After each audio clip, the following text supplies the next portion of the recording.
एक किसान बहुत परेशान था। उसे अपने खेतों को सींचने के लिए पानी की ज़रूरत थी। इसलिए वह कई दिनों से अपनी ज़मीन के आसपास किसी कुएं की तलाश कर रहा था। इसी तलाश में वह घूम ही रहा था कि अचानक उसे एक कुआं दिखा।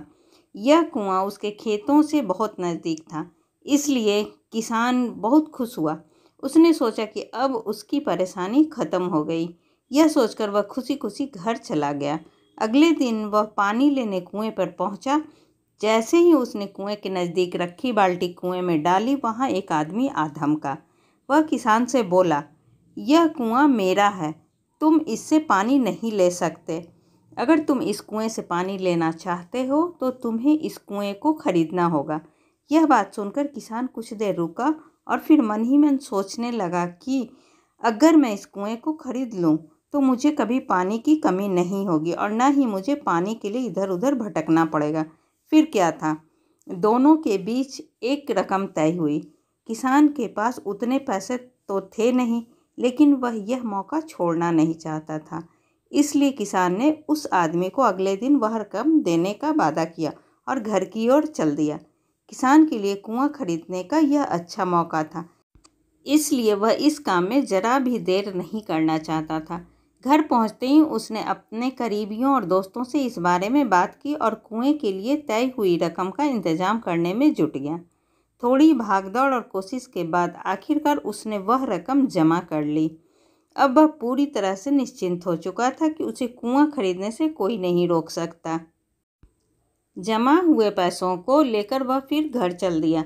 उसे बड़ी बेसब्री से इंतजार था कि कब रात खत्म होगी और वह कुआं खरीदने जाएगा। इसी सोच में वह पूरी रात सो नहीं सका। अगले दिन सुबह होते ही वह कुआं खरीदने निकल पड़ा।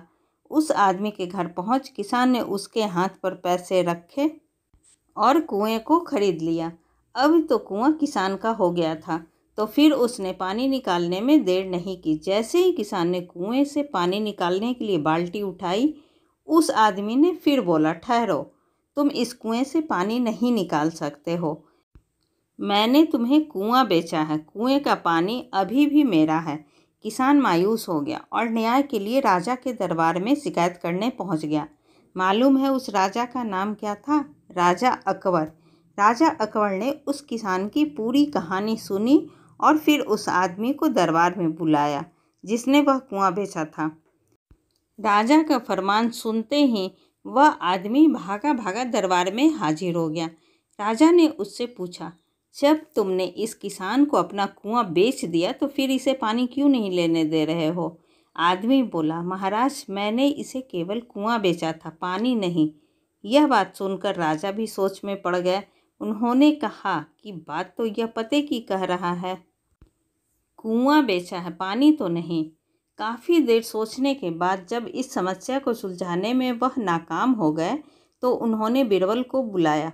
बीरबल बहुत ही बुद्धिमान था, इसलिए राजा अकबर किसी भी मामले पर फैसला लेने से पहले उसकी राय जरूर लेते थे। बीरबल ने एक बार फिर दोनों से उसकी समस्या पूछी। पूरी बात जानने के बाद बीरबल ने उस आदमी से कहा, ठीक है, तुमने कुआं बेचा, पानी नहीं, फिर तुम्हारा पानी किसान के कुएं में क्या कर रहा है?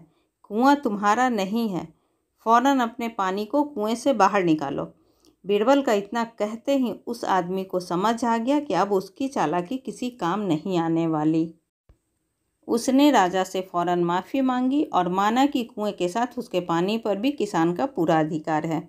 यह देखकर राजा अकबर ने बीरबल की बुद्धिमानी की तारीफ की और कुआं बेचने वाले आदमी पर धोखेबाजी के लिए जुर्माना लगाया। इस कहानी से हमें यह सीख मिलती है कि अपने आप को दूसरे से अधिक चालाक नहीं समझना चाहिए। साथ ही धोखा देने की आदत से भी दूर रहना चाहिए, क्योंकि कोई ऐसा भी हो सकता है जो आपसे भी अधिक बुद्धि का इस्तेमाल करना जानता हो। ऐसे में आपका धोखा पकड़ा जाएगा और आपको अपने किए का भुगतान करना होगा, जैसे इस कहानी के अंत में कुआं बेचने वाले आदमी को करना पड़ा। ऐसी ही अच्छी और ज्ञानवर्धक कहानी सुनने के लिए प्लीज़ आप मेरे चैनल को सब्सक्राइब ज़रूर करें। तब तक के लिए बाय बाय।